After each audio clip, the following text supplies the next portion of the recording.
Howdy, my name is Port Cunningham, and I'm here with the world's handsomest man, Frank Oliver Baines. And this is the Pork and Beans Show. And hello, everybody. Thanks for stopping in today.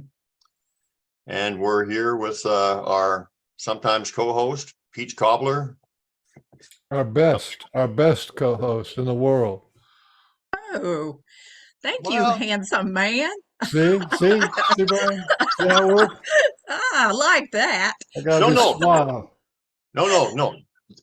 The handsomest man. Handsome man is just like, a lot of people could be called that. Oh, I'm so sorry. Thank you. Handsomest man. I want to be right here.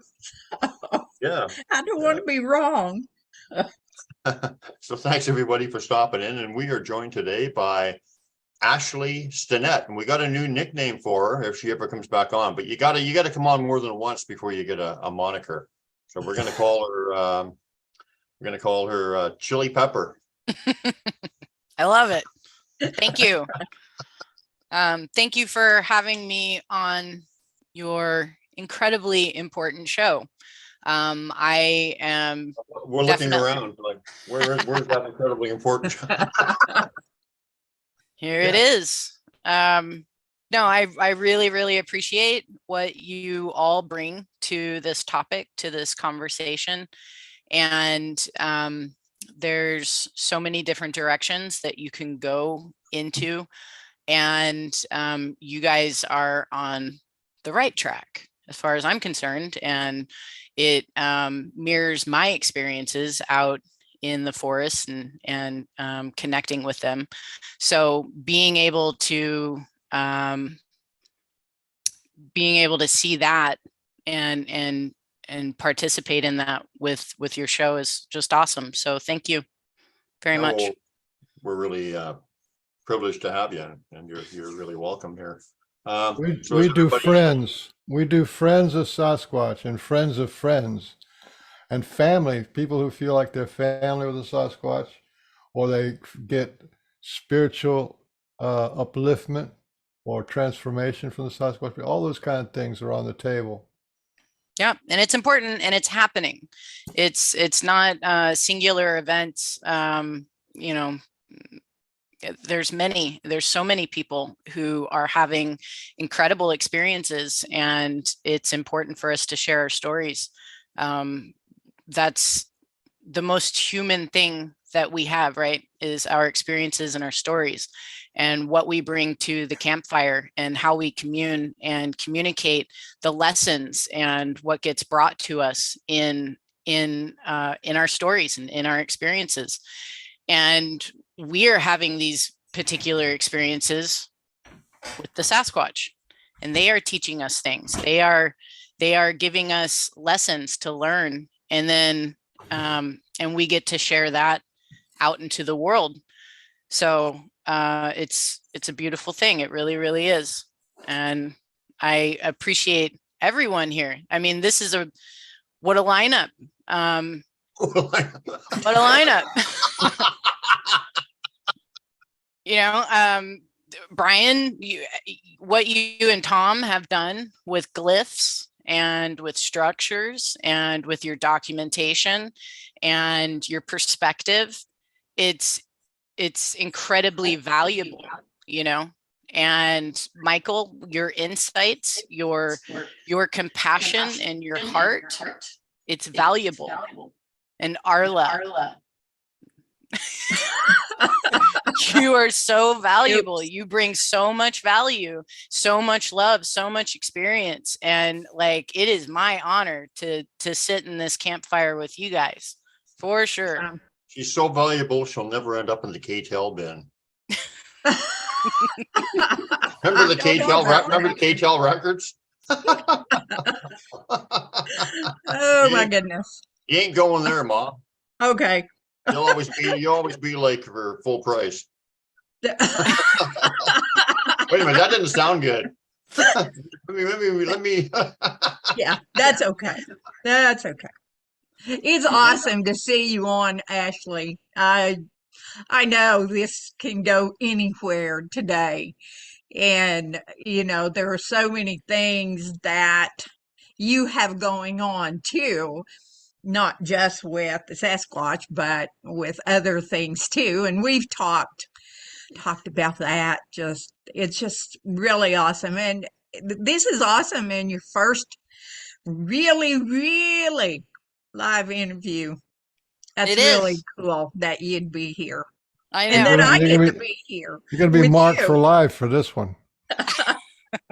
I'm okay with it. I'm okay with it. I speak my truth, and we're sitting here in truth, and it's good. You'll either be famous or infamous. It depends on depends on who's watching, I guess. I'll just be Yeah. me. I'll just be me. And whoever wants to join, let's go have some fun.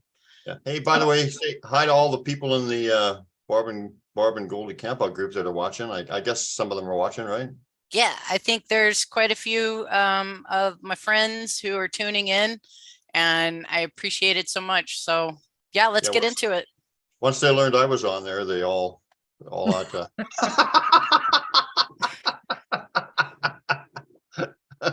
Yeah, let's get into it. So Cool.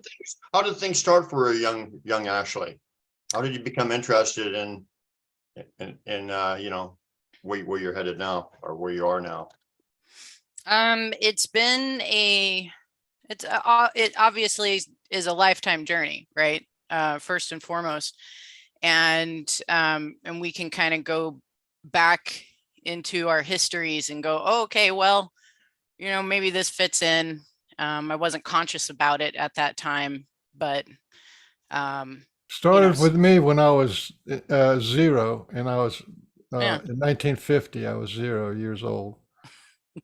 Yeah, so it is it's been a lifelong thing, but I've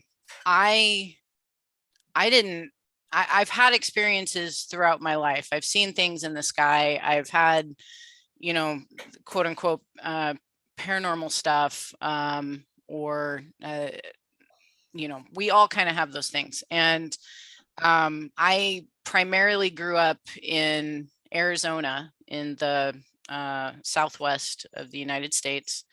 And I wasn't into any of this. I moved up to the Pacific Northwest when I was 30. Between my 20s leading up to the move, I had absolutely no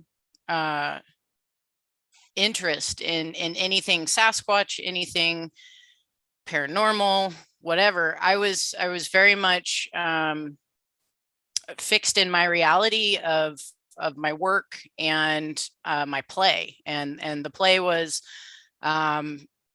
my friends, the community, the arts, the music, very much just in that realm. And I had a series of events occur that kind of led around the age of 28. It started at 28, which is interesting because we do have these 7-year cycles, right? Where very, very important things happen every 7 years in our life. And I didn't know that at the time, but it did fall in at where I was 28. And I knew I had to do something else. I wasn't happy in the career that I was in. I knew that it wasn't a full reflection of who I was, and I needed to do something else. I started focusing on my personal health because I was partying. I was just having a really big party for my entire 20s, and then I started really thinking about my health. I really started thinking about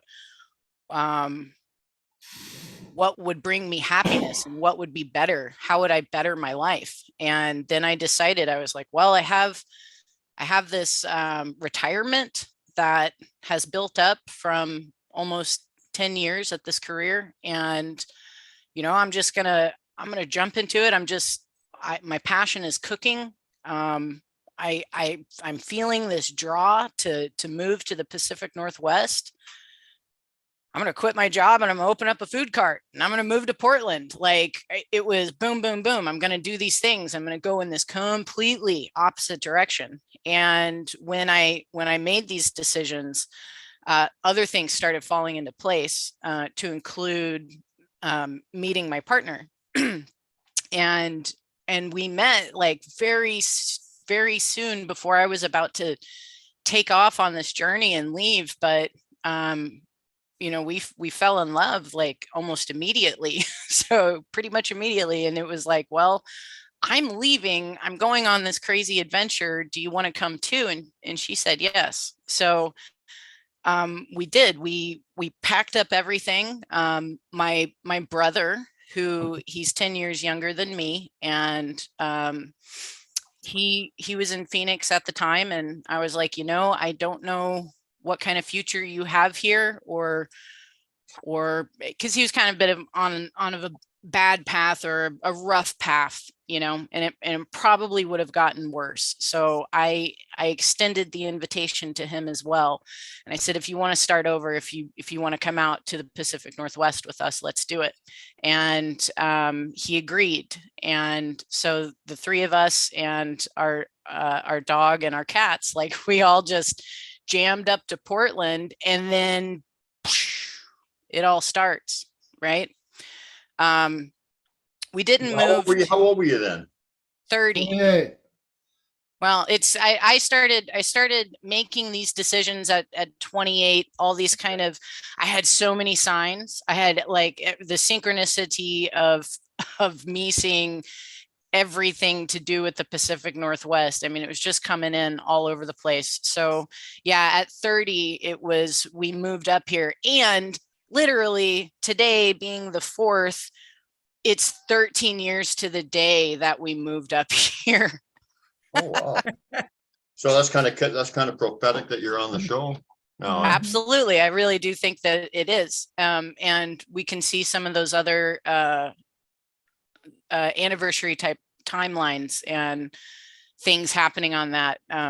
That's part of the story. So yeah, we moved up here, and the house that we moved into was on your way out to the gorge, and we were up this hill, and we had this huge backyard. It overlooked the Columbia River and Washington, and from our back deck, you know, we had this incredible view of the sky and the water and everything. So we took advantage of that. We started sky watching. We started looking at stuff. We started noticing what was going on in the sky, and then it was like, there's a lot of stuff going on in the sky. What are these things happening in the sky? I had seen UFOs before in Arizona, hot spot, again, lots of activity happening in the skies. But my looking at it and seeing it, and seeing what was happening in the skies, it was still at base level. It was like, oh, there's something going on in the sky. Well, I don't know. Go on with my life. Even though I was even followed by craft while I was driving out in the desert. Like it wasn't just seeing something very far away, but up until moving, like it actually, like that sky activity got even more intense, even though I really wasn't trying to connect with it. We come up to Oregon, and we're starting to see a lot of weird stuff in the sky. I'm connecting it back to the stuff that I saw before, and we start doing our research. We start looking into all these other accounts of stuff that's been going on in the skies of the Pacific Northwest. And we went down that route. We became students of the sky. I became a student of the sky. And that led us on a really interesting path that gave us access that not many people have access to like hotspots and the ability to just kind of like sit and watch and learn. So part of this was, you know, we moved up here, we had the food cart, I created a salsa that was based off of a family recipe. We brought it to market. We did a lot of things in the culinary world up here, and we also did catering. So there, our catering and the UFO kind of sky watching came together at a point where we started catering events at a very well-known UFO hotspot up in the Pacific Northwest. And we did that for about 3 summers. I believe it was about 3 summers. And that gave me a lot of access to studying the sky, to interact with other people who have had phenomenal experiences throughout their lives in all different topics of this conversation. It gave me the opportunity to sit around a campfire and commune and just hold space for others and for myself, because hey, there's all this crazy stuff going on, you know, and let's learn about it. Let's be students of it. And so that it gave me a lot of opportunity to connect with the Sky Nations, with the Sky people. And I also want to say, I don't know, I'm 13 years into a conscious path of connection and putting my full heart into this journey, but I'm still humble enough to say I don't know, you know, like I can look at the sky and I can connect on certain levels and have these beautiful energies come in, but I still haven't had a face-to-face to where they've said, here's all the information of our history and who we are and what we're about and all of that, and now you know. Nope, I absolutely do not know. I only have my experiences thus far, and I'm totally okay with that. Right? Can I ask you something? Yeah. When you say you look up to the sky and you connect and you let all these beautiful energies come in, can you describe that process or what that's all about a little deeper? Sure. And I'll say this. I started I guess for my own benefit, I started doing a running tally of how many light ships. Mostly what I see in the sky are the the orbs of white light that are just, I haven't seen that type of light either artificially created or man-made or natural, right? It's different. It looks different. There's an energetic pop and crackle that's going on and a movement that's happening with these orbs of light in the sky. And having discernment, watching the sky, learning about all the different crafts that are up there, the airplanes and the helicopters and, the commercial and the private and, the drones, all the different things. It's important to know what something isn't, right? We can look it up that and say, okay, that's what it's not. So with this running tally, I had a running tally, and then I had like a calendar. It's right here. It's a calendar whiteboard, and I started documenting on that as well. This is what I saw on this day. So my tally, I quit doing this on 7/24/2021. So from 2010 to 2021, I saw 1,149. So, and from that 21 to 23, you can absolutely add at least 400 more to that number, 400 to 500. So, so that's a lot, right? Can I ask you a question? Do you go out there and watch the skies for a while, or do do you like, can you kind of start to sense when they're out there? Like, do you kind of know when to go outside and look up? Yes, for sure. Yeah. And there's always that, like, okay, because I have a dog, so I'll go outside and take him out to the front yard so he can go potty.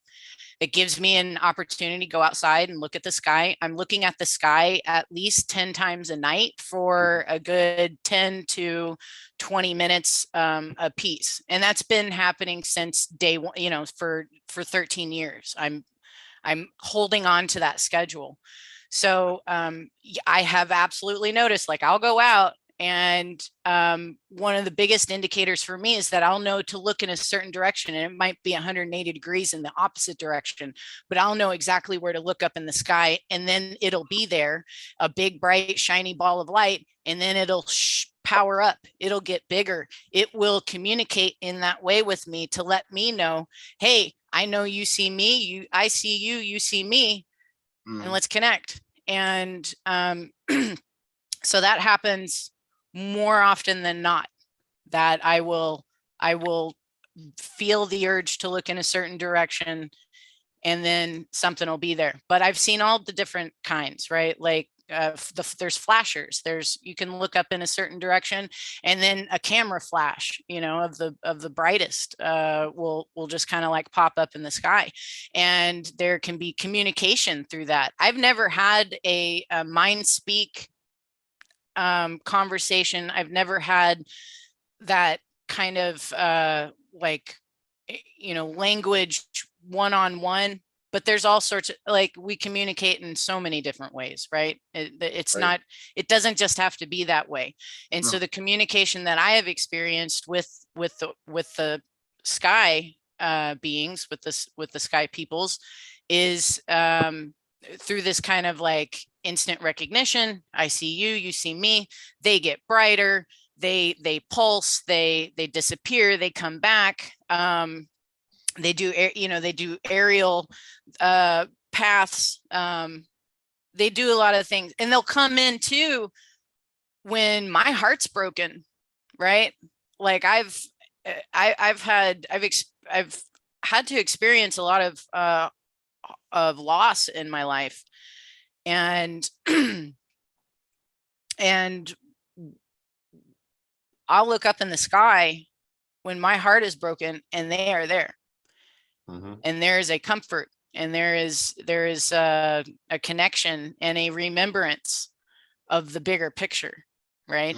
Because there's loss, but there's not, right? Right. So some people they put the mind speak, the actual talking back and forth, kind of on a pedestal, as if that's the ultimate or whatever. But like knowing, I think, is maybe even beyond that, because you don't even have to have the conversation. It's just a knowing. And and I'm getting hit up with sorry for saying this every show, but I'm getting hit up with big time energy right now from my guys. But it's like you were saying, Ashley, mind speak and communication comes in so many different ways. Or not mind speak. Mind speak, I guess. I think that's what I meant. Well, you guys have taught me to appreciate that. Like there's so many different ways, and like you're right. Mind speak is put like on this like plateau, but like there's like downloads, and there's like visions, and then there's the way they come to you in dreams, and there's just a knowing, or like just an understanding, or you know what I mean? Or like how Ashley's saying, like she knows by what they're doing, like how like it's almost like what they're doing. How do you know that means something? It's not necessarily something you can like compare or like explain all the time, but like you said, you just know. Like, and I always say it, someone said it to me like in the very beginning of my journey. Oh, when you'll just know, like you'll know it's from them, or you'll know this. And I'm like, all right, thanks Yoda. But like it's true. And I always because I felt like a baby Jedi. I was like, okay, whatever, like I had no idea what was going on, but down the line, there are so many different ways. You're right. So people don't have to. It's like Kashima says, you humans love your words.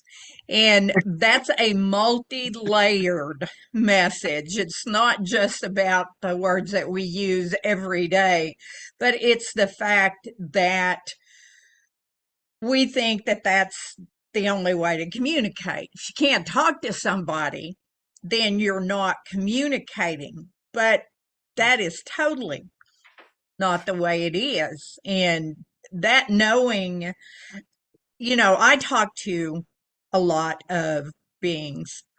And at the same token, when that knowing comes, it's like, I know. That's exactly what you're saying. Like, I know. I don't have to have words to tell me what this is. I just know it. But words are a big deal for humans. So we thrive on that. Oh my gosh, I heard them say this. Yeah. So Um, people don't have to feel like, oh, why can't I experience that? Because some of the other, they're all valid. They're all really important. And actually, I've had classic mind speak. I've probably had most of them. And I think that the knowing is probably the most profound. Yeah. it's the For most me. peaceful. Yeah. It's the Yeah. most that gives me a peace is just that knowing.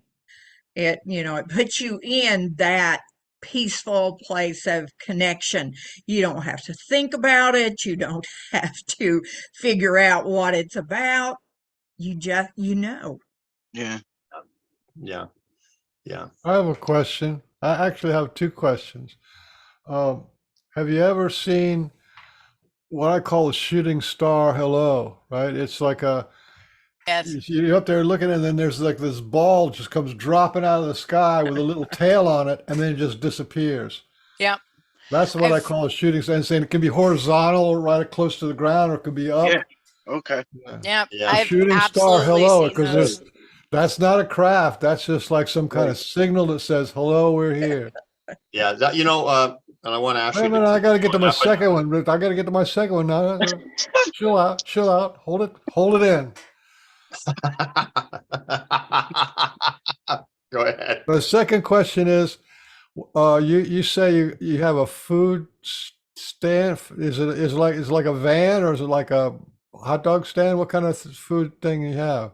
Well, I did. It's not something that I do anymore. But it was like uh, a, a very fancy hot dog cart, but it wasn't hot dogs. It was a flat top with some steam pans, and it was on caster wheels, and it was really cool. It had like a built-in, like sound system, and we took it to different events, and we were able to be very mobile with it. We did Mexican food. So Tacos. That was the question. yes. Is tacos to that? Because to me, that's the reason why the Sasquatch like you, because you make tacos. She said that they Yeah, you marketed. hear that, Brian? You should invite her up to your thing so she can make tacos. They I Yeah. have Well, they have their we own can't make it this salsa. year. They have I, their I've own I've salsa literally maker. had on the salsa that we sold, I had a Sasquatch on it, and it was called Peace Plus Love Salsa. The cart was called Peace, Love, and Tacos. So Um, cool. and yeah, like I fully embraced Sasquatch in the salsa business. That's so cool. There I you just It's wanted go. to like say, anywhere that I could put the message out, I would. And it was like, what is the Pacific Northwest? We're doing this Pacific Northwest company. Well, what is that to me? That's the mountain, that's Sasquatch, that's these things. And so, yeah, we had a lot of fun with it. And like I said, it brought us to cater these events with some phenomenal people. So I was able to sit in on these, weekend long lectures on anything and everything, any type of topic of conversation. Had a lot of just very bizarre experiences. I mean, the place is vortexy, right? So it was a huge learning lesson. It was what I've noticed for myself on this journey is that when I have decided to look into a topic, I've been given the the PhD course. Yeah, you're being Like, guided to look in. You're being guided to look into them. That's why you get. Handed That's on- why the Being course guided. follows. It's But- handed but to you then- on a taco platter. but really, like, I've been presented not just like, oh, stick your foot in it a little bit, but like, I'm throwing you into the deep end, and you're going to Yeah. have these teachers who are going to be there to teach you how to swim in the middle of the ocean, right? Yeah, So- absolutely. It's been that's where I say, like, there's been this unique part of this journey for me, because whatever topic that I've wanted to dive into of philosophy or eschatology or theology, Sasquatch, UFOs, ultra dimensional experience of life, like, I've been given the top-notch teachers to give me those lessons, and then Yeah. also the experience to go along with it, the personal experience. That's how it works, right? That's how it works. I'm very grateful. I'm so grateful. And something that we talked about before we came on was that, there is obviously, right? Like, what are we here to do in life if not to heal, right? Like, we are given a good 100 years to be in this middle land of physicality, where we have been given free will to roam around and learn a bunch of stuff. And depending on how we move our free will and use our free will depends on how rough or easy that journey is.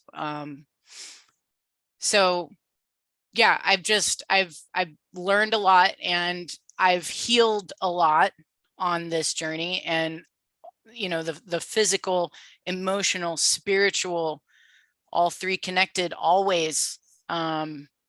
If you're going to work on yourself physically, you better work on yourself spiritually and mentally, right? Like, they're all connected, and that's been provided more so than anything else in this journey. And it started with looking up in the sky, and then having these opportunities, and then, like, racking up these tally marks of experiences with that. And it was June 28th, 2013 that I had my first experience with the Sasquatch. And that was Can I, because of the taco truck thing, I didn't get Taco my truck, point in, which was kind of important, because you were talking about the shooting stars, right, Baines? oh yeah. How- It's a category of the lights that is unique, and she's seen them, and I Yes, think I have. Michael's seen them. I just wanted I've- to say, I just wanted to say that my wife happened to her countless times. She's hurting, like you were saying, like they'll show up when you're hurting or whatever, or she wants an answer. And invariably, if it's from the heart and if it's important, it's not just some frivolous thing, like, she'll look up to the sky, and right when the thought is formulated, or the emotion is formulated, or the question, a shooting star will come right then. So what Beans is saying is really, really true.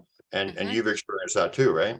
I absolutely. We're getting answers from our star, from the universe. Exactly. Exactly. Ashley, I want to say something here real quick. When you made the decision to come to the Pacific Northwest, you planned to go there and share something that you loved with other people. You went to the Pacific Northwest on a mission of love. It may have manifested through your food, which was what you said. You loved it. You knew you were supposed to do this. And it was, and you said several times, an opening to everything you did.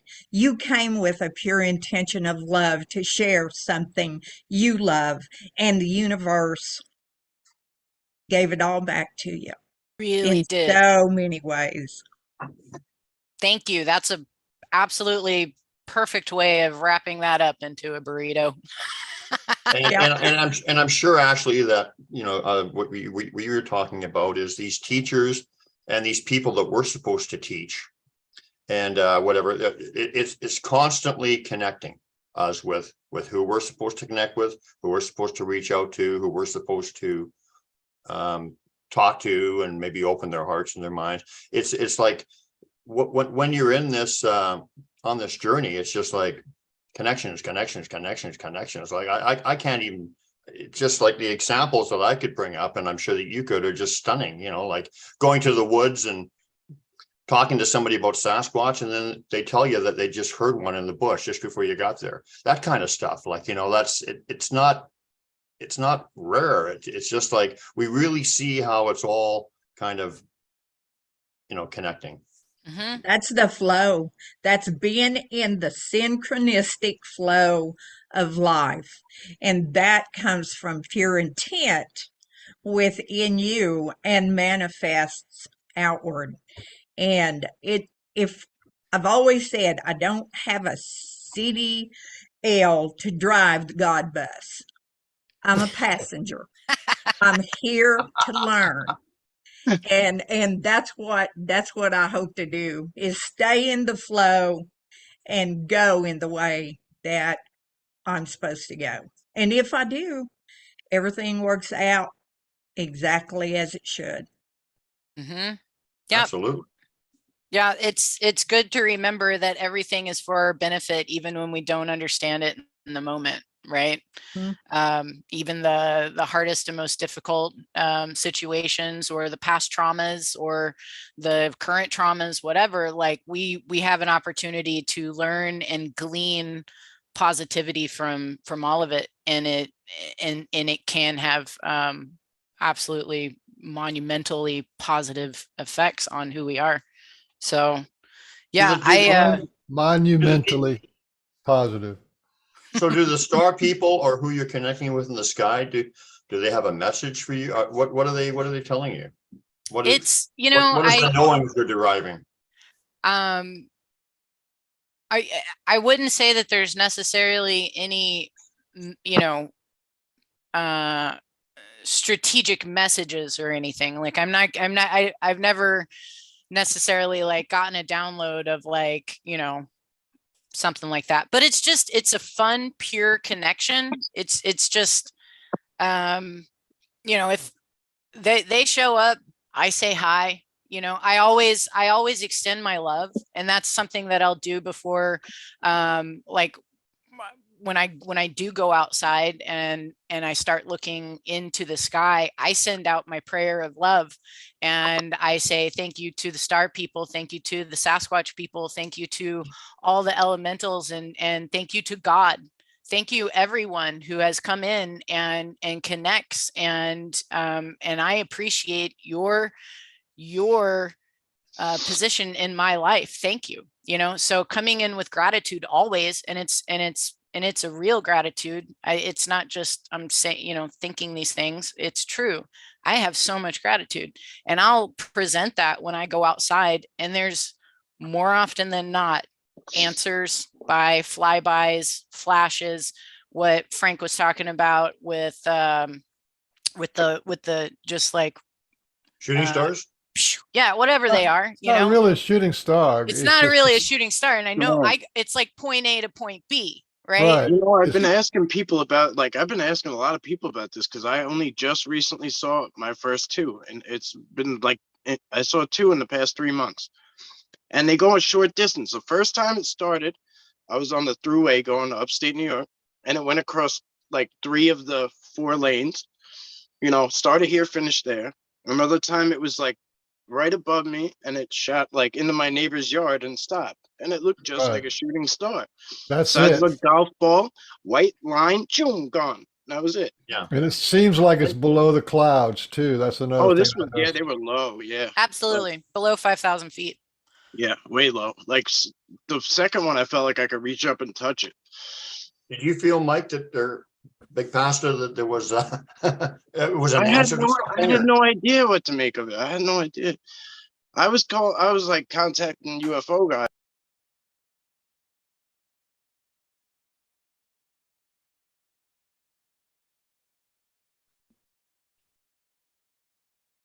Sorry You about muted? that. I just accidentally muted you. I was trying to mute myself because I was going to cough. Sorry, guys. It's okay. So you didn't know what to make of it. So go ahead. I had no idea. I was contacting like UFO guys and asking them, and then I went to somebody who had contacted me about something similar, but he was like, "No, this is not the same thing. The thing I saw came out of the ground." And I don't want to talk about his experience too much, but without him, but yeah, it was like I couldn't really find anybody, and I just kind of like brushed it off as one of those other things. I'm just like, well, just a little bit more, crazy. I kind of reverted back to like Dorothy, is it, or whatever her name was. She did a thing on, it's called Capturing the Light. She had passed now, but it's on Amazon Prime. It's called Capturing the Light. One of the best documentaries I've ever seen. And she talked about all these light beings that she's been around like forever, and she'd go outside with all these different cameras and film them for a while. She'd go out and see them, and she would interact with them and just go back inside, just like what Ashley's talking about. Like it was just like it just became normal, like they were always around. But Ashley, and then you continue with your story. Sorry. But you do look at them in many cases as an answer to a heartfelt emotion or a question or something, right? When you see these things, yeah. Yeah. It's good to remember that not everything in this realm is love and light, right? Like we have an entire spectrum that we interact with. But I have never had a negative experience with anything that I've perceived or connected with from the sky. Like there isn't a fearful moment when there's connection, and I've never felt any type of malicious intent from them. It's playful. It's loving. Here's a fun example of the playful nature. My partner and I were doing a catering event. We were done. We were sitting around a campfire, and it's late at night, probably in between like 11 and midnight. And this is up in Washington. We've got a great view of the sky. We've already seen 50 plus light ships flying over, doing lots of different things. We're having a wonderful time. And I guess I need to back up on this story. It's a funny story. So before we headed out to go to this event and do this catering, I jammed over across the street to the 7-Eleven and I picked something up. As I'm walking through the parking lot, I hear this music that's just blasting out of the bass is like, really pumping on this song coming from this car that's in the parking lot. And I look over and I recognize the song. The song is it's by a band called Daft Punk. So it goes do do do do do do do do do do do. That's the beat, right? And I hear it, I recognize it. I look over and I see this little tiny dog, this like little tiny dog sitting in the driver's seat of this car with this massive smile on his face, looking at me and kind of like, bopping his head to the song. And there weren't like I guess the human was inside the 7-Eleven, but it was just the dog like looking at me smiling with Daft Punk blaring. So later on, we're at this catering event. We've seen all these UFOs, had all these experiences, and there's one that's slowly going across the sky right over top us. So I start going do do do do do da da da da da da da, and then the light ship starts blinking to the beat. Ba-dum, ba-ba-bum, bum, bum, bum, ba-dum, ba-ba-bum. So, I mean, it was a silly, fun, like that's not menacing. That's a lot of fun. And then they were doing this beat to Daft Punk and who is that dog? I don't think you really had to go back and go like, what was that dog? Was that dog really a dog? I don't know. Right. Yeah. Yeah. It starts making you go.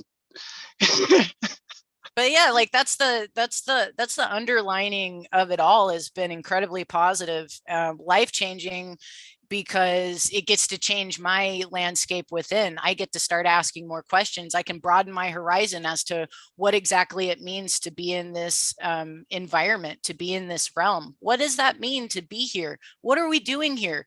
We have these questions. We're human beings. We're like created by sacred geometry and like a reflection of everything else in the world. We're having all of these phenomenal experiences, not just us, it's literally throughout all history. We can recognize that the things that are happening today were happening thousands of years and getting recorded in petroglyphs, nothing new. What is going on here, right? We don't have those questions answers of who we are, where we are, and what do we do while we're here. We get to learn those things along the way, and depending on where you're at because it's a choose your own adventure, right? The free will that we were given by our creator, by a higher creator, a God above all gods, who has created everything for us to learn and for us to heal and to experience. So if this is a land where all things are possible depending on your frequency and what you're connecting with, well, boy howdy, what kind of conversations can we have, because of the experiences that we've had. Best amusement park ever. For sure. Yes. Never a dull moment. Never a dull moment. It's amazing, and it's just as important being in the forest connecting with the Sasquatch as it is inside your cubicle talking to your boss on the phone, or having like this mundane aspect of life where you're paying the bills and you're having to live in this other very physical, very base, mostly fear-driven kind of reality too. And here you are with your foot over here and your foot over here, and both of them are just as important, and what you get to learn from your experience in the forest, you get to bring in your interaction to the cubicle, and that's an honor to be able to do that, and to open up others to the potentiality of their own journey and what can unfold for them. Yeah. Well said. Well said. So I don't think you need mind speak. You got all these beings running around. First they move you from the desert. What did you say, New Mexico or what Arizona? From Arizona all the way up to the Pacific Northwest with with dogs and cats and brothers and girlfriends and and then your whole life changes, and then all this stuff is given to you, and then you're given spirituality on like a front row seat of spiritual teachers and whatever. I'd say that's at a bare minimum. All right. At a bare minimum, like there's like a message in that whole like thing that you just said about like the music and like that they were like blinking back the beat to you and stuff. Like there's like that like they're always with you, like that they're there, that they're what I mean. Like that's like the minimal message you could take from that. That's such an awesome thing. Yeah, it was a lot of fun. It's definitely stuck with me too. It was one of my favorite experiences. Yeah, it's one of mine, and it didn't happen to me. I think it's so funny. I was into it when the dog was doing it. It was cool. I want to have that dog experience for sure. I want to see a dog bopping and a little chihuahua too, like a little one, like you were saying. Yeah, he was little. He was little and curly. So. Yeah, I agree with Beans. You're on a very evolved, and we can't. It's our own personal journey. So comparison is kind of like, No, there is ego. none. Then you get ego involved and stuff. I mean, they're all personal, so they're all valid and they're all equally important. Mhm. But just from I'm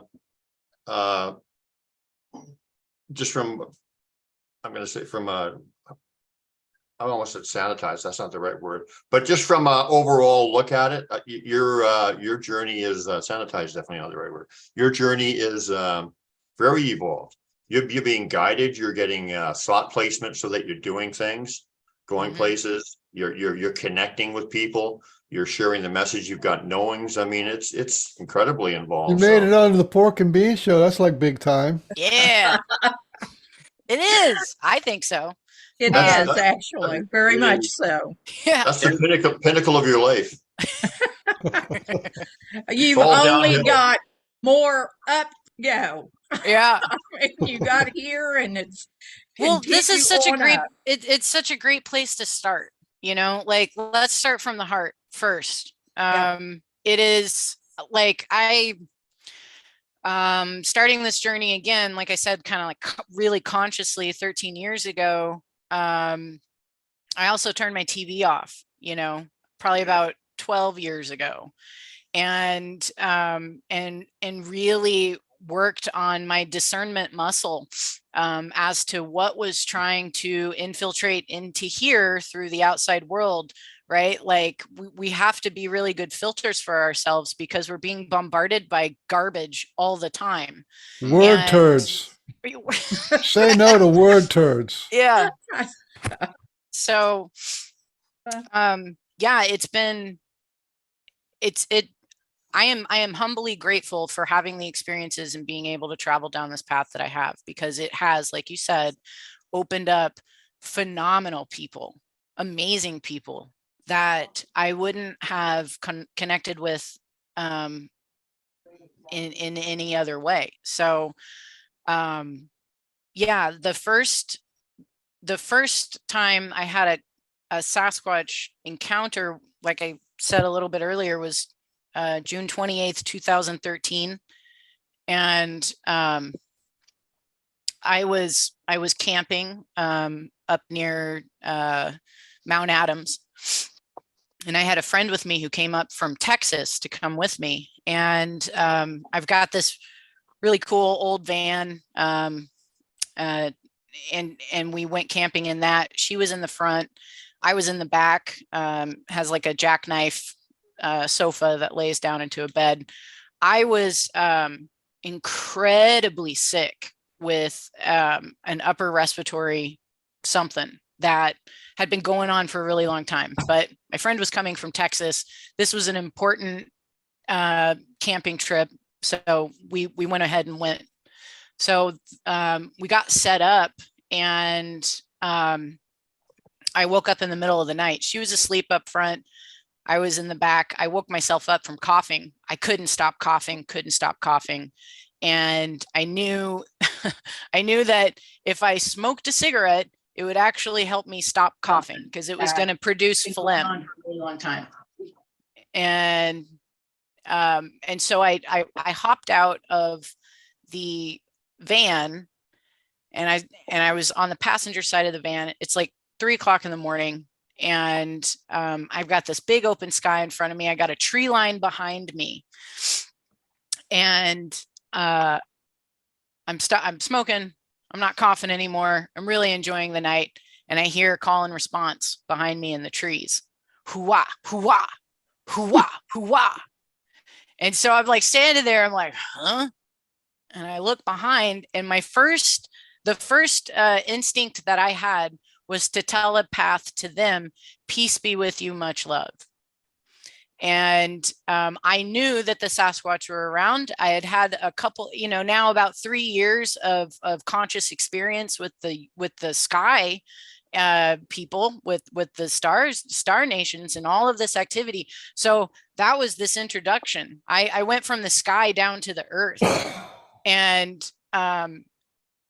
so I knew a little bit about them. I knew that they were interdimensional. I knew that they had higher capabilities like these guys up there.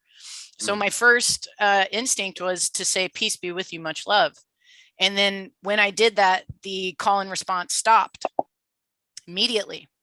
And then I kind of like, I turn back around and I look up and I start laughing because I'm like, did I just do that? Did I just say telepath to a Sasquatch? And then when I did that and I'm laughing, I'm looking up right above where I'm at, 2 balls of light cross over me in an X. And I was like, well, you know, that's familiar. Now this is going to be familiar. And now I know that these two are connected. Mm-hmm. And it's only really actually this last year that I think about that. And, you know, what did they do? What was I don't know who that was. I don't know if that was Sasquatch created or what. I'd say it was between probably about 5,000 to 10,000 feet up, right? It wasn't 30. It wasn't super high. It was pretty low, probably closer to the 5,000 mark, actually. So what did they do? They crossed over in an X. This year, I'm thinking to myself, well, I see, you know, the X's are there all the time, this welcoming glyph made out of trees next to our, you know, our campings. Well, I had one in the sky, you know? So.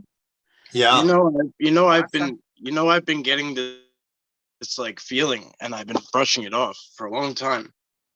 And you just totally confirmed it though. Like I'd always say, like, why are there big, huge X's? Like, what is that all about? Like, what's the difference? Why does it need to be so big and grandiose? And I heard something like it's a ground guide for craft. Huh. And seems like that was just the connection for me right there. Could Interesting. Be. Could Yeah. be. Who knows? Multifaceted. You've seen glyphs in the sky, you said? That's what she just said. Yeah. No, well, I'm saying that the 2 lights, when I looked up, just, you know, laughing at myself for telepathing to a Sasquatch, right as I did that, 2 white balls of light went into an X pattern. Yeah. Right over top where I was standing. Interesting, because I've experienced that too. It's amazing. It's, you know, and you're talking about the UFOs and the Sasquatch and stuff. Like, I had one experience where I had UFO, a profound Sasquatch experience, and a spirit bird all going on at the same time. So it just speaks of the connection, you know, and of everything, right? I mean, just profound stuff going on. Pulling letters out of the Scrabble bag, man. Like one time I was looking up at the sky, Sue and I, and there was not a cloud in the sky. And all of a sudden, a next formed out of 2 clouds that just appeared out of nowhere, perfectly centered. And then it just dissipated. And then we looked up and there was a question mark with a period with a little dot on the bottom of it. You know? Cool. So, I mean, my God. Well, you know, we're getting now, we've always been getting it. It's always been there, but we are noticing it so much more now, this light language that's going on. And it's happening everywhere. It's happening in physical glyphs. We're seeing light language from all different kinds of beings. We're seeing light language in the fire. I've got several fire pictures where there is a written language in that fire. In the fire, yeah. I see it in water. I see it in the air, in clouds. I see it in the way people are expressing themselves. It's just like this language of love, which is what the light language is coming to us now with all kinds of beings. And when they multiply for us, as in Brian was talking, more than one thing going on, and with you too, Ashley, more than one being expressing this love language, which is basically what it is, light, not being like light we see, but light within that love.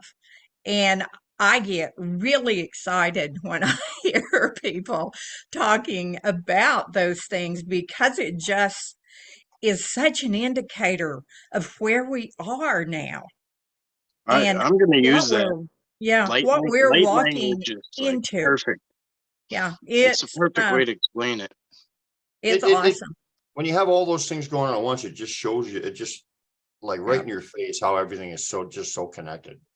How they, Mhm. you know, they all Yep. hook up and connect and come together for a specific And purpose or message or something. I'd like to add to that by saying that humans and humanity is center stage, right? Like we are very much a key part, if not the most centered element to this entire thing, right? This place is here for our benefit, for our souls within these physical bodies to come in and have the playground of God, Sure. you know, to run Literally. around in, you know, We this should be is, doing, yeah. We could protect this place and take such good care of it. You're right. it's an interesting environment currently, right? And Yes. potentially for the last couple hundred years,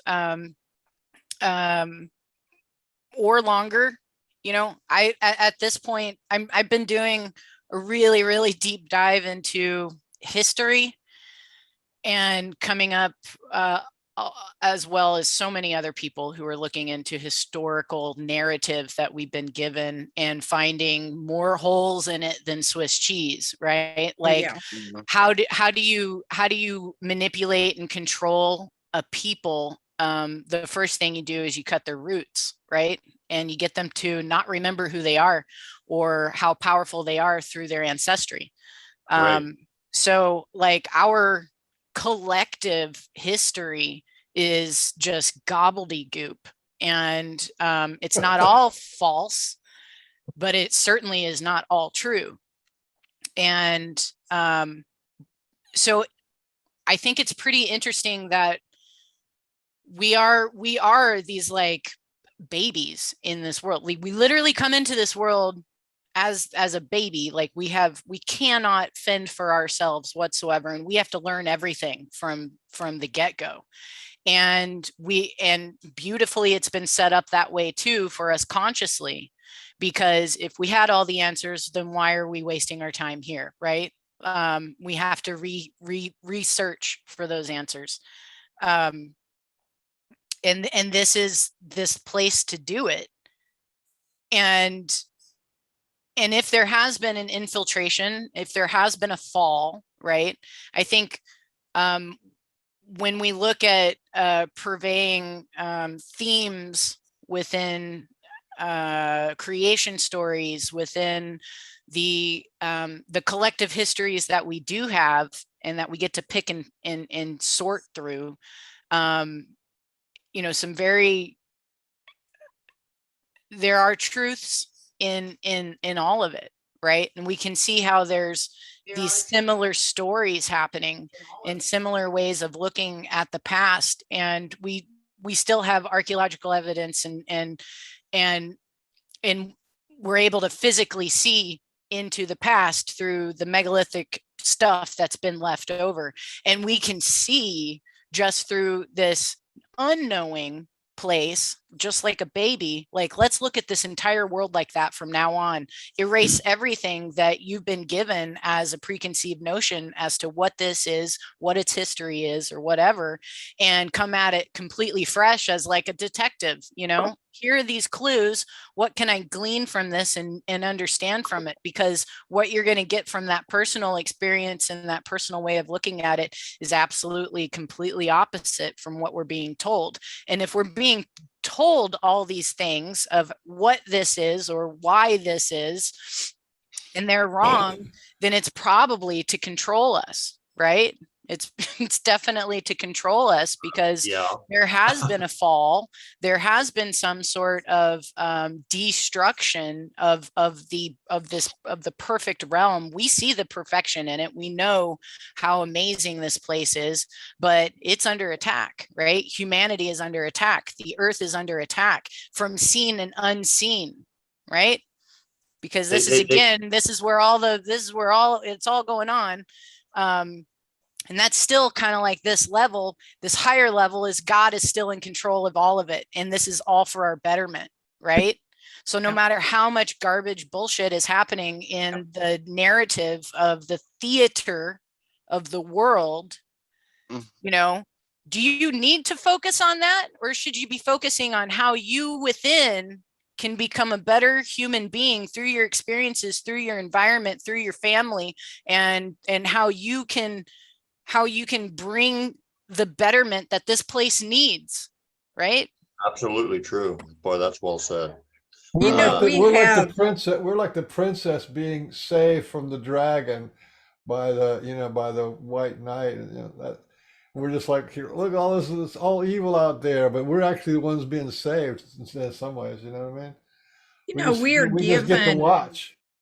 yep, we are given so many teachers in life. Not all the teachers are going to bring to us something that's going to feel good. Some of them are going to bring some things that feel pretty rotten. Well, the growth of the soul says, take that rotten and make it where it no longer is rotten. What is it that that soul wants to learn through this? Mhm. You know, and not, and I always go back to this with Kashima. You know, don't judge something as good or bad. Yeah. Look at it. Ask yourself, am I compatible with this? Is my energy compatible with this? And if it's not, take yourself from it. Don't get in there and get all caught up on the good, the bad, the evil, and everything else. Look at where you are supposed to be and what is compatible for your soul growth. And that's where you go. And you let the other go. And that's where we have the biggest problem, is letting that stuff go. And that frees you when you let it go and realize, yeah, that really stinks, but life is so much more than that. Yep. The muscle True. becomes bigger when the muscle gets destroyed, right? Like you only build up your muscles and build up your strength because you're doing all these things and it has to break down and it has to rebuild. And that spiritual muscle that we are building through all of the experiences, when we get into those super tough times, it's like, how much strength do you have? And then you get to surprise yourself, and then you can look back at it from, this other perspective, and acknowledge your strength and your growth from that, Yeah. and Yeah. appreciate the scenario that brought it about, and knowing that, like, hurt people, right? Like, we live in a world of incredible psychological damage and emotional trauma, right?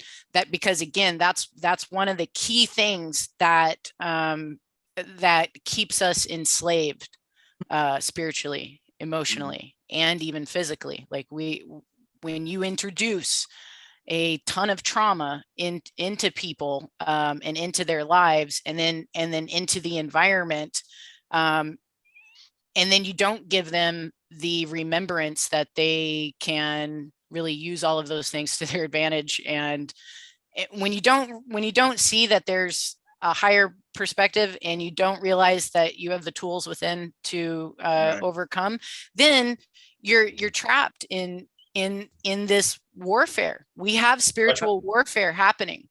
Well, Do can I not, tell can I tell you this? Like, I went overseas. I went to combat, like, and when I came back, I didn't know. I knew drugs was a bad idea. I was an addict before I went in the military, but I went back to drugs because that was I knew it was only temporary, but it was good enough. And then that didn't work, whatever. So I was trying all these different things, healing, like all these different things. And until I found spiritual type stuff that I had never thought was an option for me before, meditation, Reiki, yoga. And then when the Sasquatch showed up, that was just you know, that was it. That was my healing, you know, like this like grand hurrah, like everything just kind of wiped itself away, and it's still there, but it's just amazing how much more I was like empowered and knew my strengths, and like, you know what I mean, and how to like take those like you said, take those things and tools and you know, use them to your advantage, you know. You are a stronger person for what you went through, right? Right, but there's a lot of people who stay stuck. I watch it happen all the time. They can't, and I was one of them. It took a long time, but you know, I don't look back and say, oh, it took me forever. Oh, this, you know, like there's no wasted time. Like whatever happened, happened. Take it, take what you got now and go, go, pick it up and go. Yeah. You know, that one of the things that I've always done is when I had to face something that was either hurtful or whatever, the only thing that helped me truly was to take whatever that was, the situation, the person, or whatever, and to just send out as much peace and love to them as I could. I could not hold things against that situation or that person and be happy within myself. And it's just like sending that peace and love just gives me so much peace and love for that. And it's really a simple thing to do once we get that figured out. Yeah. People talk about the power of prayer, and it's incredible, right? Like, oh yeah, we could pray, we can do this stuff. No, and actually really think about that. You know, you're communing with the creator of all creation, and you're asking for love and for healing and compassionately connecting with whatever's going on. And then, you know, when people do it together, when you have the voices raised together in a chorus, guess what? People are moving mountains through the power of prayer, right? Yeah. So you know, what you're talking about is such a big part of the Sasquatch message, at least for me, is, you know, finding out who we are, how powerful we are, and to dispel the myths of division, fear, you know, and that we're individuals that aren't connected or whatever. Like that's how that, you know, divide and conquer is how, you know, we have always been gone about things. Yeah, I'm this, I'm that, you're this, you're that, but and the thing is that when you're divided, you're easy to control. When we learn how powerful we are and who we truly are and how connected we are, and that all these things are just lies and myths, that's when we move mountains. Yeah. Game over at that point, right? Like everything changes. Yeah. And we can kind of see how that's happened in the past through the literally the megalithic structure that's been left over, and the stuff that's written in stone.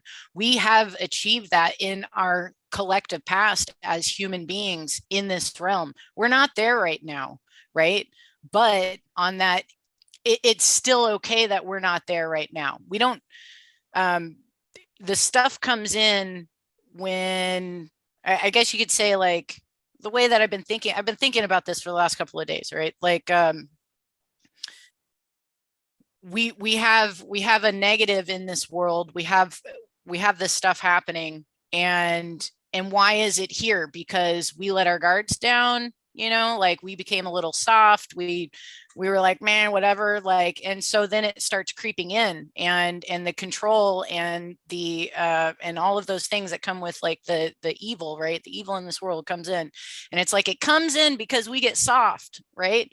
But then it comes in, and then a few of us start waking up to like, oh, wait a minute, like that's not right. That doesn't feel right in the heart. That doesn't feel right, that shouldn't be happening, that's immoral. And so there's an awakening because this evil pops in, and the evil pops in and sees that there's an awakening. So they're going to try harder. And through their trying harder, it's going to wake up more people. It's going to heal more people. So like, even though we have this just, tsunami of outside stuff happening in this world right now, and we're all being like, it's a blessing. It really is a blessing, because people are finding more clarity by seeing how much garbage that is, right? It's like, like, wow. on a fear basis, I was talking about it, like, remember when like there was the election thing or whatever, not going politics, but like there was like a barrage on the White House, and like it instilled all this fear in people that like that could happen, right? And then like there was another one, and I was like, stop paying attention to this. It's a show, like it's up. And then not a lot of people heard me, but then some people heard me. And then I said it this last time when that balloon went over, and so many other people now are like, oh, I get it now. Like, don't look at the birdie. Like just stay grounded and look around at what's really going on. Like, stay in my lane. Don't worry about what they, you know what I mean? And that's that fear. Like people are stopped paying attention to the fear. And a lot of that goes with, there's so many ways that we're reached now through social media, like these like things that, like you were saying something earlier about like,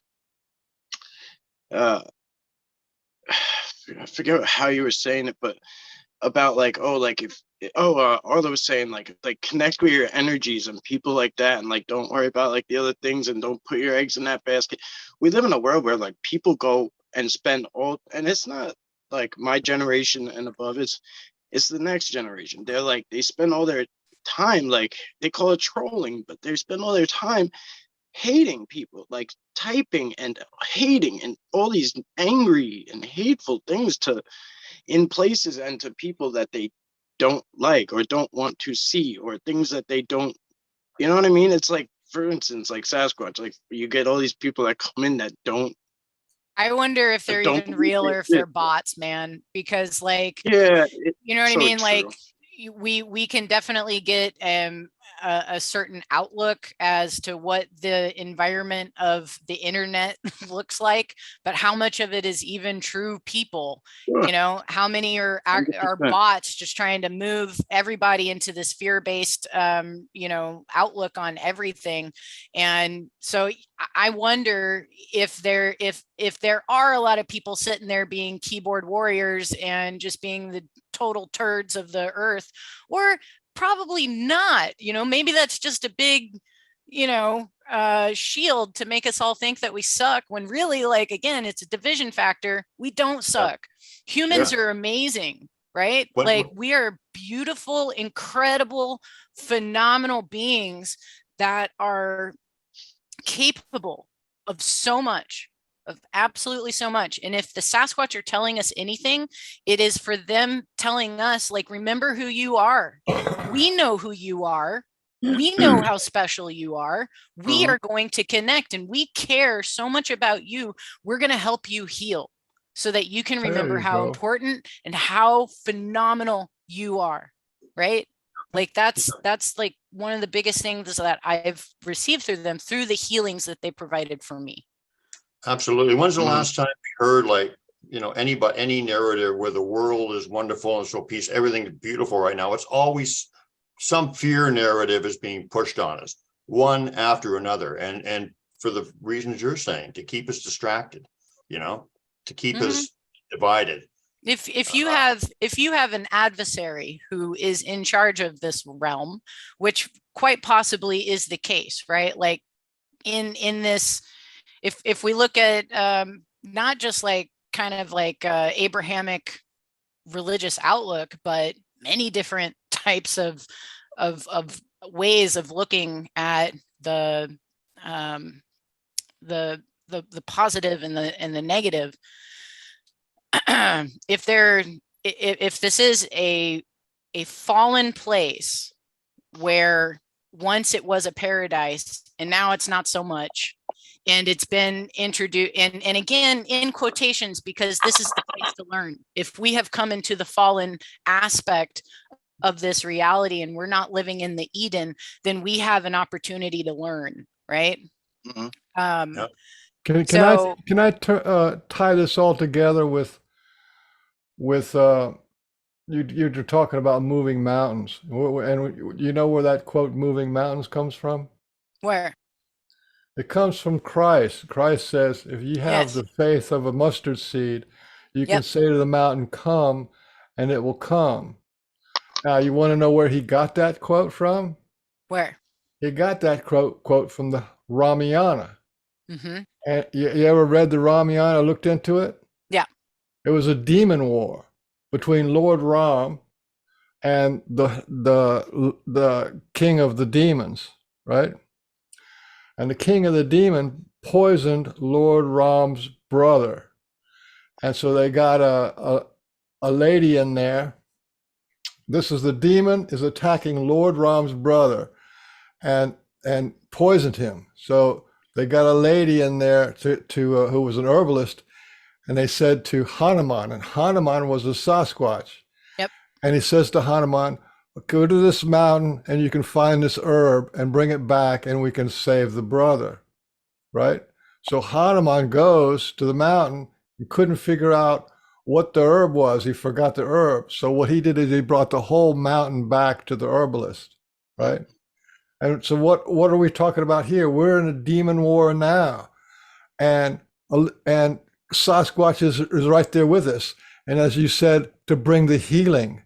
So this is exactly what's happening now. They're bringing healing into our brothers and sisters of spiritual awakening, spiritual empowerment, and truth. You know, truth is like when the American Indians talk about truth, they call it medicine. You know what I mean? And that's what we need. We need that medicine of who we are and what's going on, and to fight too. We need to learn. We need to know that we're in a demon war, and we need to fight. And the people who are on our side are the ET people are on our side fighting against the darkness. The Sasquatch are on our side fighting against the darkness. The elementals and the spirit guides are on our side to fight against these dark evil forces. And there's a whole list of them. The God and the angels are on our side. You wouldn't believe this, but all those people who had near-death experience, they all go there, talk to God, or have the angels come and talk to them, and their whole life radically changed because they had a near-death experience. So we got all these people on our side that are fighting this war against the demon war, which is we call them the Illuminati or the Cabal or the powers that be or all that kind of stuff. But Sure. It's not by chance that like the Sasquatch monster stories get a bunch of views, 100,000 views more than us, and then make it to the top of the algorithm and all that crap. Like, it's all pushed out there. But if we each one teach one, like, I didn't know that story. That story you just told so me. you actually have Christ quoting a Sasquatch story. Yeah. And it's famous. That's amazing. Thank you for sharing. Yeah, I really, really appreciate that. And yeah, like what a team. What a great team. I know what team I'm on. I know what team you are on. I know what team they're on. And that is a beautiful place to be in, right? Because that allows for a better navigation through this world and a better clarity on how to live in a moral way and to live in a way of as much harmony as possible, and to also carry a big stick, right? Like, don't F with me. I you know what I mean? It's like, find your strength, use it wisely, and open up that heart, because these things are important, and we are here to experience all of this. And when the heart opens again, like, how much more can come into our lives? It's exponential, right? I like what you said about being a warrior, but you have to be a warrior with love too. Yeah. Like even Yes. even in healing, when I'm practicing my healing work, when I send something out, I send it out, like I'm a lady in somebody's body or something wrong with them or emotional or whatever. I send it out with love. Yep. I don't say F you and get the hell out of here. You have to, and that's kind of how we have to, do it with these, because with these opposing forces or the opposing point of view with the battle that's going on today, because, there's a couple points. One thing, they're doing amazing work in waking us up. The other thing is you cannot battle hate with hate. You've got to battle it with love. So you got to be aware of what's going on. You got to be really, really strong in that awareness, but you can't be like battling them with hatred and Let me have something to. Can I say something on that? Yeah. But that's not exactly true either. Yeah. well, it is for me. Well, Might not be let your me- truth. let me this is something that was brought to my attention through, again, we talk about the teachers and stuff in our lives. Neil Kramer is absolutely one of those for me. He is a friend as well, and I really, really appreciate the work that he does and the contemplation that he brings.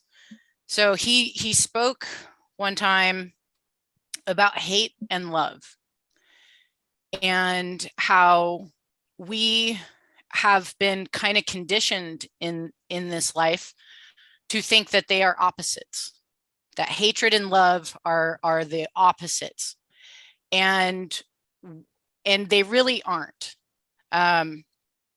So when you take like the etymological root of the word hate, you can actually bring it back into love, and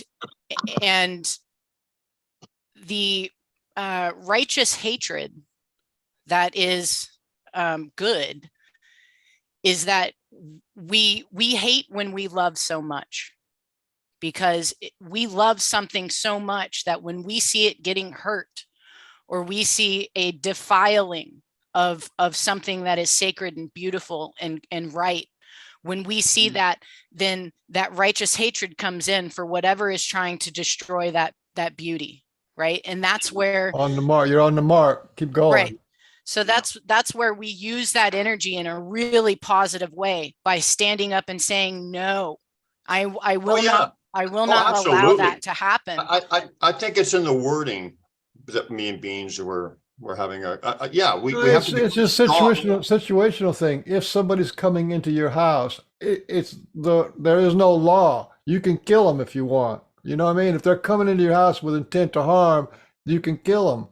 And if the demons are coming into your inner being, then you can use your rage, your blind rage, your gap rage, whatever your sacred rage. You can get rid of them, kill them, kill their home world, kill the whole gods that created them. You know what I'm saying? And that's the kind of the battle we have to do. It's the battle within. And as soon as you realize you're carrying wounds that were started a long time ago, that no human should have to carry anymore, then that's when the demon war becomes ultra violent. That's where the manipulation of that has occurred, right? And we have a lot of kind of media fixation on hate and hatred is bad, and you can't have any type of hate, and it has to be all of this all the time, and if you hate, then it's bad.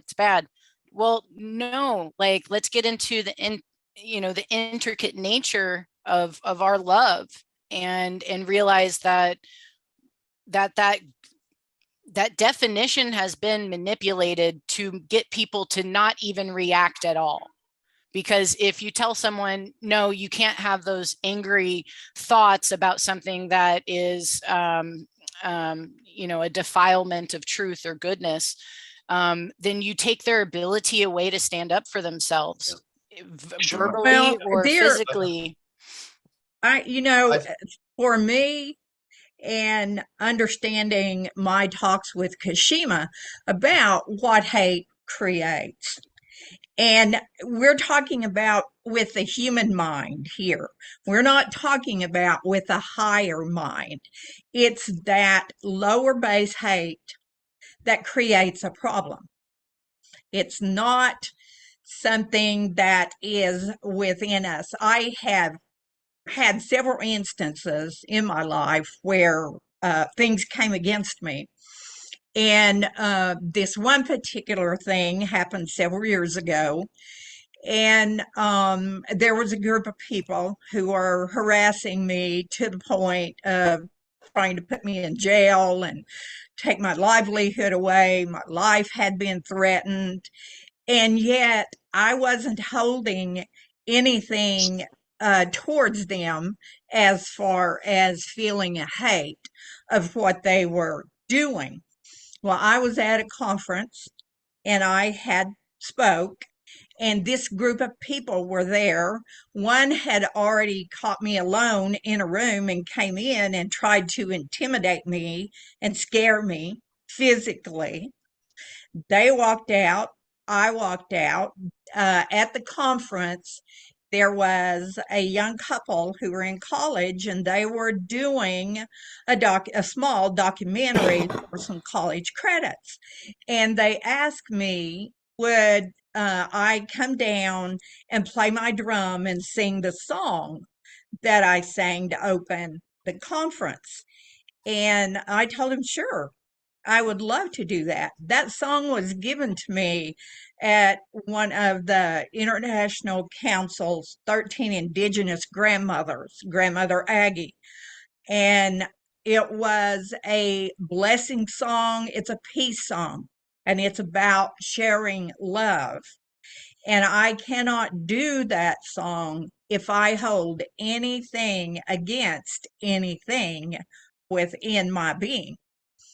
So as I walked out the door with my drum to go do the interview, several of those people had gotten on big ATVs and were literally following me to where I was going to give that interview and play my drum. Well, when I got there, they all pulled up like they had circled their wagons around me, and every one of them were sitting there just staring at me, literally stare. I could feel their energy. And when I began to sing this song, one of them stood right behind the camera person. They knew I had to see them, and they were making horrible faces at me and mocking me and doing several other things. Well, as I began to sing that song, I'd let everything go. Well, I could see her, and I was playing my drum and I was singing, and I began to send every bit of the peace and the love that I could have within that song that was gifted me to that person. That's all I knew to do. That person, as I sang and literally was just sending that peace and love to them, they dropped their head and turned around and walked off. Yeah. And through that, it made my heart feel so good, but it was more than that, because for me, that's how I fight. Yeah. That's how I'm a warrior. I think we're And all right in what we're saying. Yeah. yeah, It- it's not for me to tell anyone else how they're supposed to fight their battles. I yeah, know that what I'm supposed to do is how I'm supposed to do it. Yeah, And that's face to face, and you should never confront anybody face to face or text to text or phone to phone. You do the work inside. It's soul to yeah, soul I and do the away from work. other people. I do the work sitting at my laptop Yeah. for everything that I see. That's what I send out to it. If a person has peace in their life and love, they're not going to act out. they're Yeah. going to hold those things within them. And it gives them so much more of a chance to begin to understand who they are. And that's really who they are, peace and love. They just don't know it at that time. We're And gonna if I take can send that, that's what I want to do. we're gonna take a 5-minute break. So everybody can go and go to the washroom. I'm gonna make some coffee. My battery's gonna die, so I won't be able to come back on, But just in closing, I wanted to say, none of us are wrong in what we're saying. With me personally, when I'm at my best or whatever, I don't slip into all these lies and stuff. I am a warrior I feel like a warrior in the love. I'm strong, but I still don't attack them with hate. If I'm at my best, I attack them with my vibration of not giving into their lies and stuff like that. So it's all. On a side note, I posted my list of 45 things that are the same between the star people and the Sasquatch people. And it's a good list to know because it's bullets. You should have it in your head that there's that many things that are identical between the Sasquatch and the Star Nations. I put it in the comments under the video. You know, Okay. Beans, you could add the fairies. You could add the little people to that. You could add so many of the other beings that are here now helping Oh us. yeah, I got to see that list. I got to yeah. see it. start a So read. it's It's good. Yeah, I think basically what I'm saying, we got to go and have this break, but I think Arla agrees with us. Love is so strong, but you can be a warrior in love, Yeah. and not fall into that vibration of hate. Well, let It's me put it why- this way: the opposite of love is not hate. The opposite of love is indifference, and the mind control that we've got has got us to become indifferent and cool, and we're not rebellious. We don't even protest. That's where they got us. Oh, And no, no, you no. know, we got to That's not what fight I'm against the talking about. dying of the light. That's not what I'm talking about.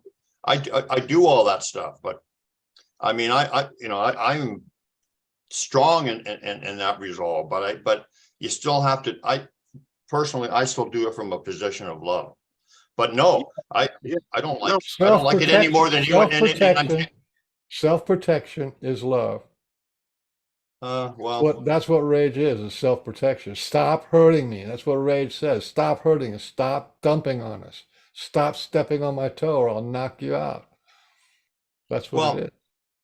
yeah. Okay. Anyway, It's great one thing to have conversation. theoretical ideas. If somebody's actually stepping on your toe and they do it 2 or 3 times, it's time to let them um, have a little bit of rage. uh, uh, beautiful rage, beautiful love, beautiful all of it. And if we are, Arla, also thank you for sharing that. It's an amazing example of, again, like the strength that we have and what love can do, right?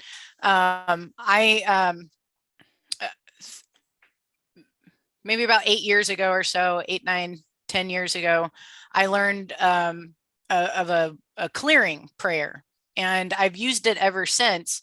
And it's based off of this thing of like, if you are exorcising demons out of someone, you're not just saying, go, get out of here, scram. Because you can make them leave that person, but where are they going to go after that? They're going to jump into someone else. They're going to create more havoc. And so this clearing is about talking specifically to the demon and saying, go to the light, right? And to be healed and forgiven, lifted and enlightened, filled and surrounded with the Christ light and Christ love and the highest consciousness and energy available, right? Like that's what we're telling even the demons. Because they have to listen to it. There is some sort of higher than my understanding, but I can still see how it works in the physical here because I have done this clearing on people who are in the middle of psychological breakdown, dealing with like full-on demon possession, and they will stand up and walk away from me. And that's not just happened once, that's happened hundreds of times. And I live in a city, unfortunately, that's incredibly possessed. There's a lot of people here who are incredibly possessed. I'm glad you said that. That's why I live here.